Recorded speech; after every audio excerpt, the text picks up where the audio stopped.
Good morning, everyone. Welcome to another episode of Opinions That Matter. Today, we had the privilege of speaking to Mr. Samar Ghosh. He is the President, India Business for Acute Clusters at Pulse Pharma. Sir, welcome to Opinions That Matter. Thank you so much for inviting me here. Very good morning, viewers. And I'm also following your OTM platform, which is really curated by Pharma Trek Audit. Thank you so much. Thank you. It's a pleasure knowing that leaders like you are following us. Thank you so much.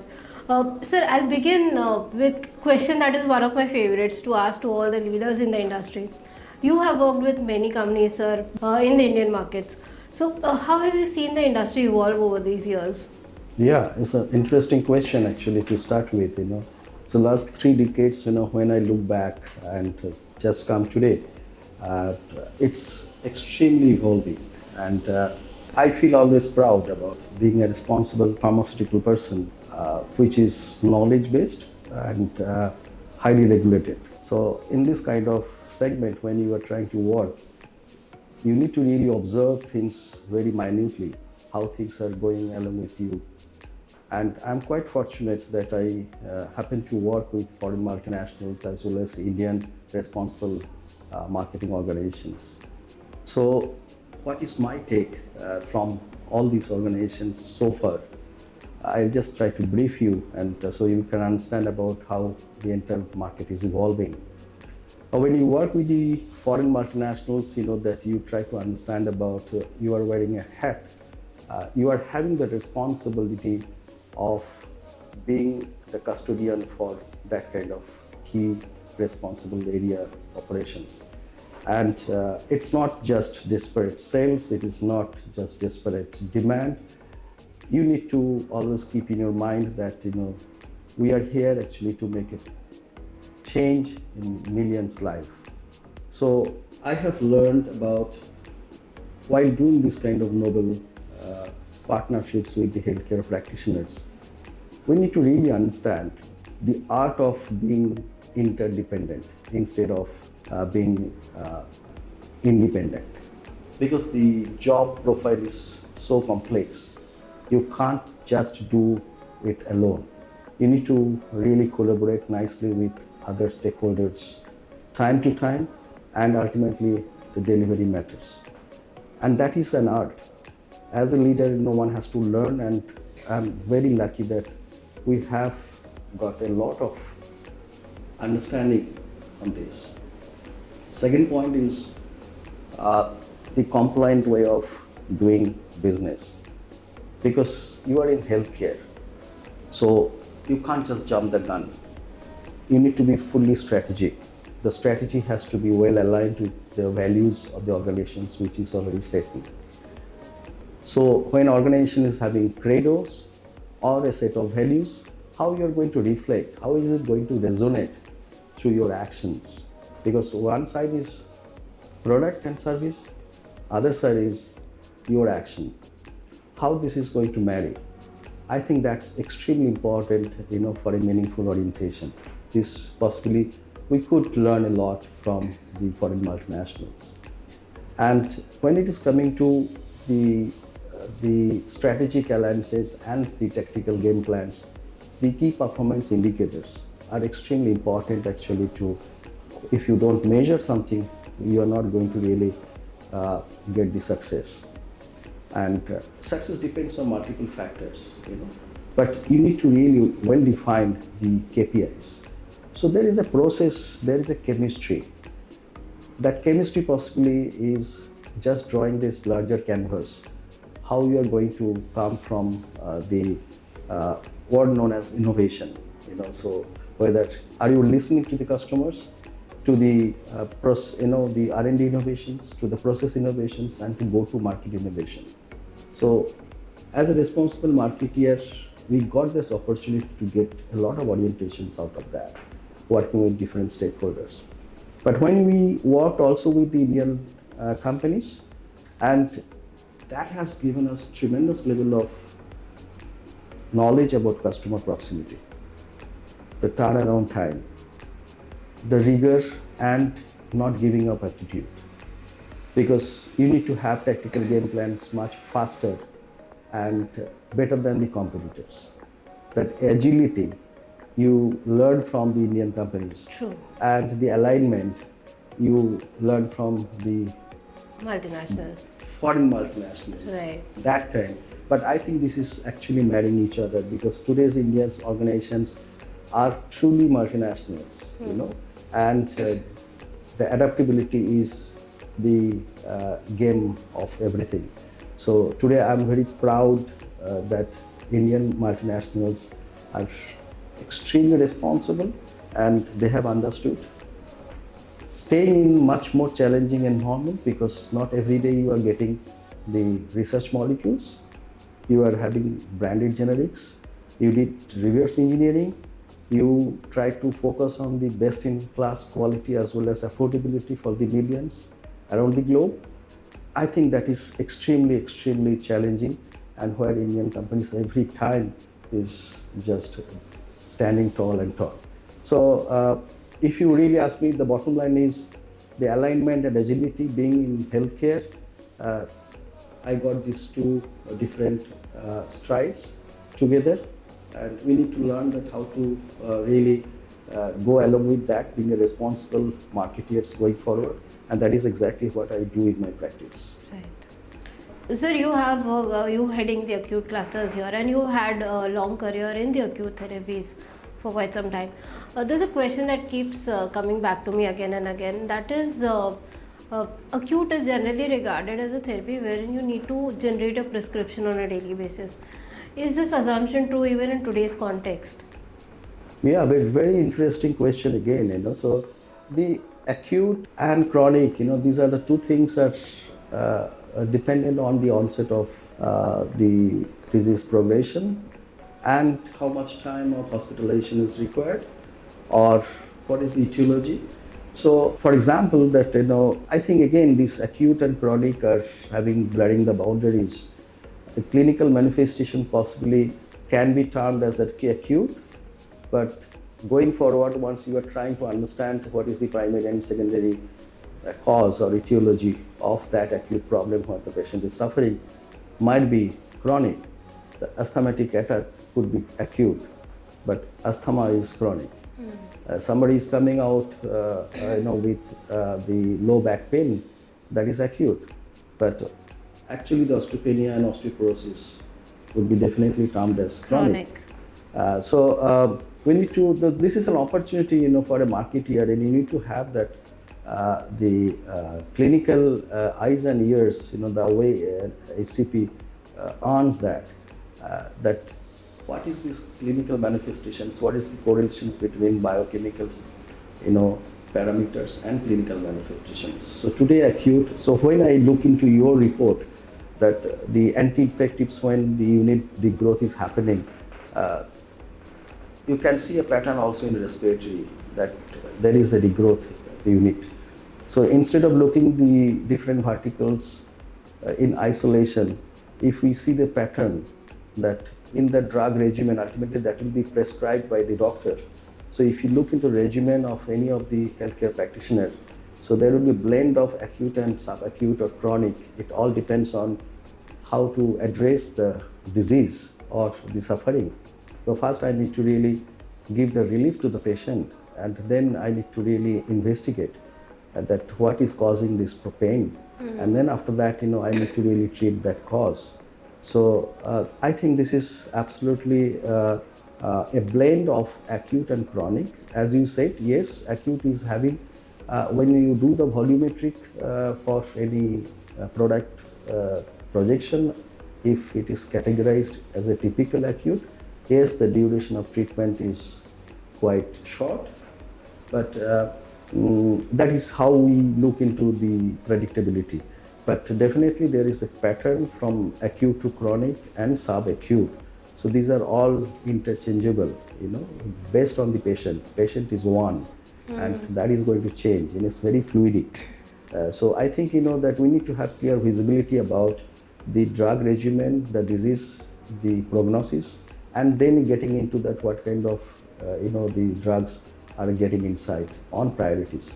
So if we look into from that point of view, we can always set a pattern to that.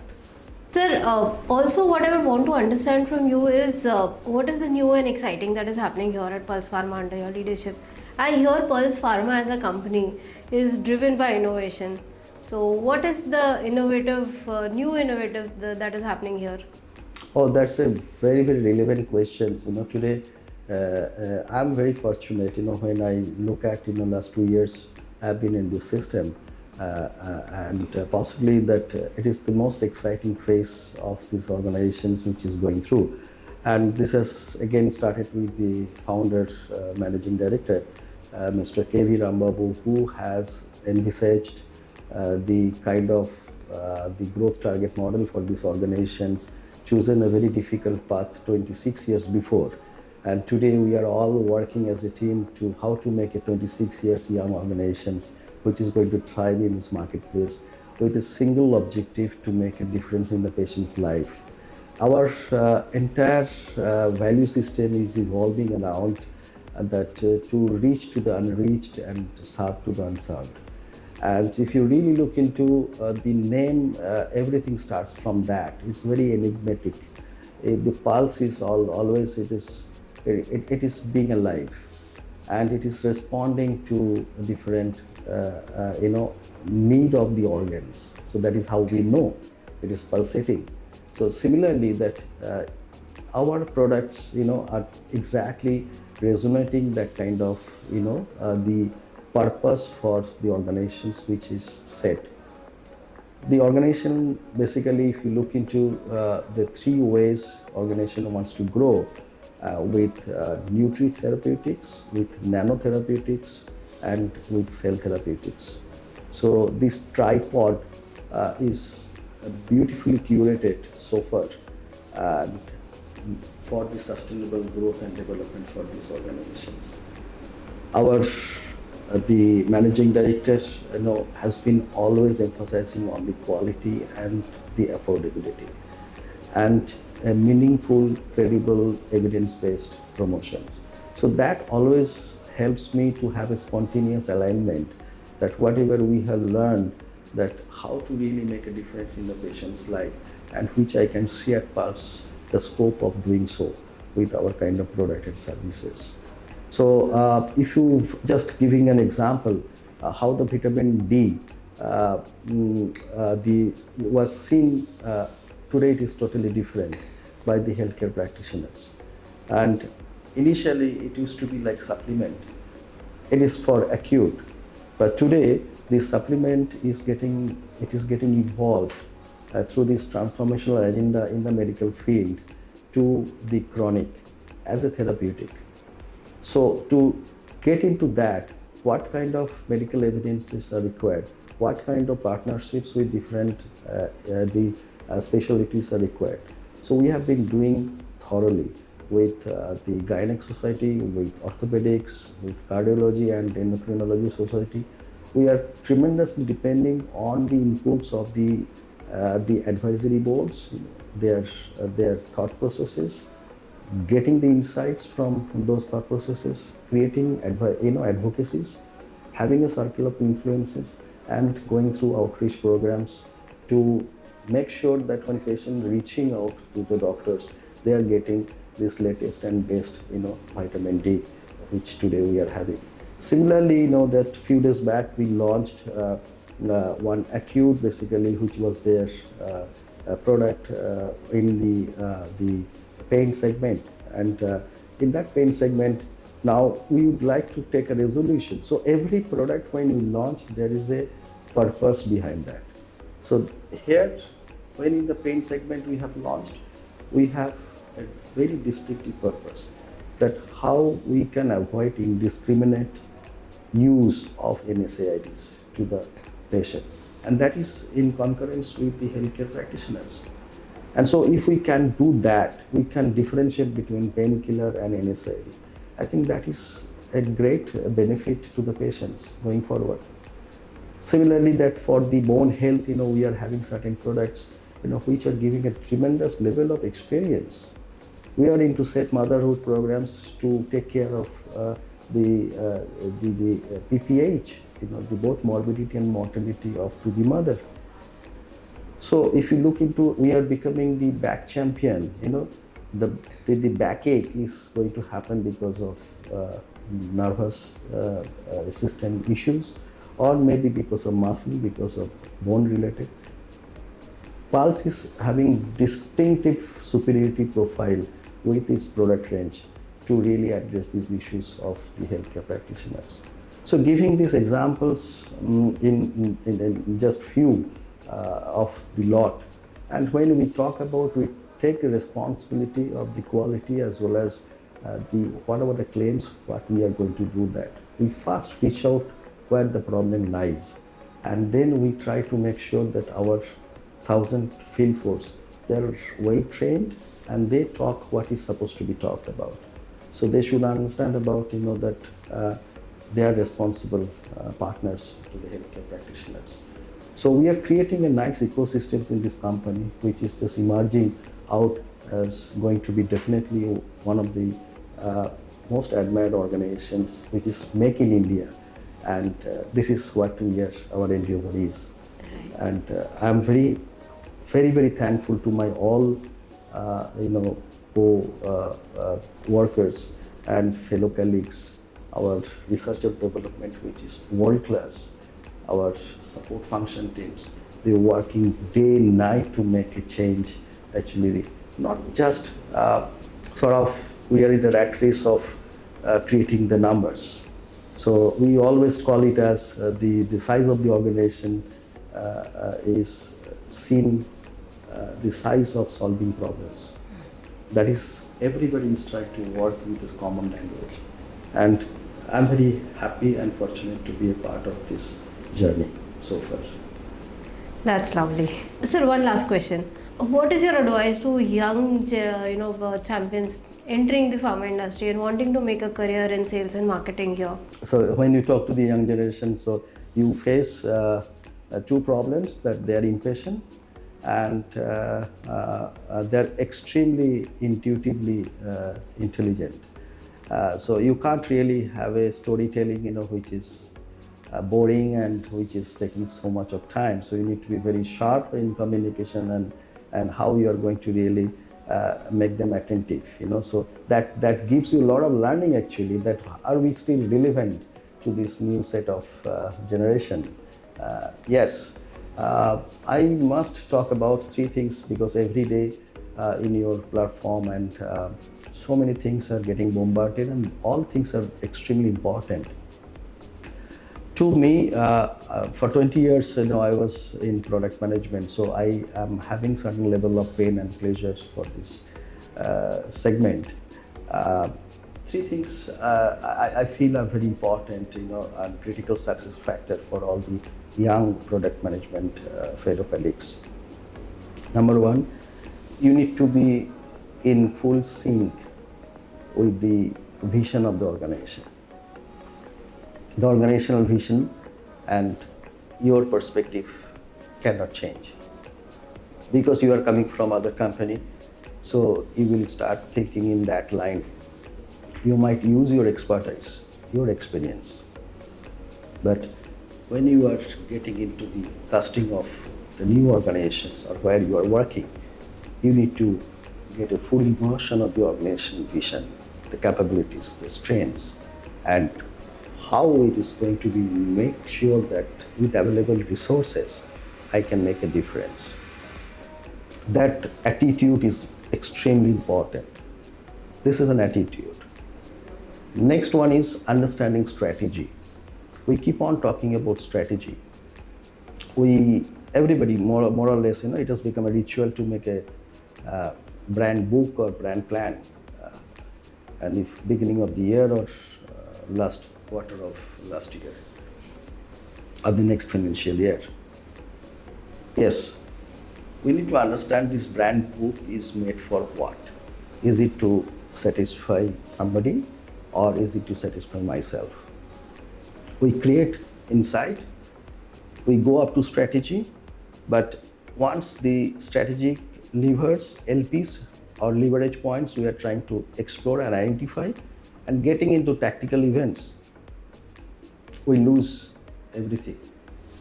We try to satisfy filling up the templates. My sincere request to all of you that please create a storytelling. The brand badly requires a story, a bunch of stories to be talked to the patients through the healthcare practitioners by your salespeople in an exciting fashion. How you can create about that? So, my humble request to all my brand management young colleagues that when you make a brand plan, don't treat it absolutely as a PowerPoint presentation from the first day. You work on Excel sheets, you work with enough desk research and field research. Put it there. Fail fast, fail inexpensively in those papers. But once you are into tactical game plans, which must resonate with your brand essence, which you have made it, with the SMP, which you have designed, and what you have made a plan based on your SWOT, those things will be extremely important.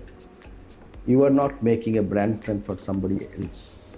You are making a brand plan to see yourself that how brand is going to grow in the marketplace better than the competitors and making a dent in this contested segment or wherever the segments you have defined for. So it is you are working for yourself. The last but not the least essential element to me would be possibly to be conscious about creativity. In today's scenario, post-COVID, the entire pharmaceutical healthcare marketing has been evolved very fast. And every brand manager needs to understand that you have today's traditional way of meeting doctors through your sales force.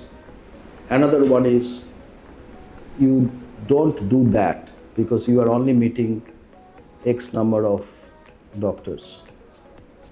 Beyond that also, there's a huge number of doctors lying who are also important. And today the omni-channel marketing becomes very important. So when I say the creative element, first and foremost, to the same set of doctors where we were going, because any reference, any medical claim is substantiated by certain references. So one scientist has written to other scientists. How I am going to create a context while putting that particular support document? And that's the job of the marketing people. The marketing person is not a medical person. He or she might get the help from the medical department about those points which are essentially required to substantiate the claim. But how to put that? Am I really creating a patient portrait nicely so that doctor is able to see that patient through my creative in-clinic documents? Or am I doing some omni-channel activities, creating micro communities or communities through which also I am reinforcing my point? So I think today it's very important that with clarity into vision and strategy, how to put it as a marketeer in a creative fashion is going to be definitely important in today's context, especially when we are in a branded generics segment. So these are the three things possibly I always tell to the people who meet me and who work with me, and I'm sure that helps a lot. Sir, this brings me to another question then. How important is fieldwork for the marketing team? Today we see marketing spends at least 10 to 15 days in the field, and then they come back and they are bogged down with a lot of work which is brand building related. So how do they balance this? Yeah, So I think that's a very relevant question. So field work is a part of the brand management entire ecosystem, because as I said, that desk research and field research both are very important for existing products, for new products in pipeline, to understand from the healthcare practitioners and what is happening in the contested segment, how brand is working. So I don't think that the medical in a medical field the brand managers will go and focus on the prescription generations, which is the primary job of our medical representatives and the line management. So rather than if they can understand how strategy is working at the grassroots level, what are the problems in that particular strategy while implementing through the tactical events, are those tactical events are really exciting in the backdrop of competitors activities, and how doctors today evolving towards being receptive towards such kind of things, activities which we are setting through. Is my medical representative fellow colleague is equally excited, or how can I make him more confident and creating a total alignment to the brand as well as portfolio or the organization along with the line managers. These are all the jobs of brand managers, which he or she can just pick it up and come back, and just after coming back forgetting everything is not going to serve the purpose. He has to really have minutes of meetings and then debrief in the meetings, either for him or his hierarchy, and how to use those very, very invaluable elements which are always there. For everything you need to really go through a structured dipstick survey. The brand managers, when they understand ins and out about the segment as well as their products, they eventually will get to know that what is working and what is not working, and where I need to really stretch. So I think they can connect the dots, if they keep on working. How many days and where it should be, it all depends on the company to company, and as well as it's need based. So that can be always, planned based on their requirement. It is not something like fixed days and something like that, geography. They're all this strategic. So a brand manager is a blend of strategic and the tactical game plan. So he has to understand. He cannot just say that I have given some inputs and that is the job of somebody else to do that. We always see this LinkedIn fight. Yeah, so I don't think that today's the new generation brand managers are not actually thinking from that line, because when I ask that what is your aspiration, and that clearly talks about what they would like to reach, and what is the space they are occupying at this moment, and how much they have to go for that. Today it is, I don't think these people, if you orient them well, you give a nice ecosystem in their company, and you continuously encourage and give them learning environment, I think these people will be definitely become your strength. Right. So the onus also lies on us. Yeah, of course. It's well. more than the brand managers, with the organization. So how you can really, because when you select somebody, definitely you must have seen some good things to the person. So and now it is how good are they in your organization, and then strategic fitment, and are they really feeling happy employee working with these brands, and the process that owners it depends on our things, how to develop them. So this is very important. So thank you so much. It was lovely spending this morning with you and understanding how things have evolved over the years. No, thank you so much. Thank you so much for coming and interacting with me. Thank you, sir. Thank you so much. Thank you to our audience for joining us today morning. Have a lovely day ahead.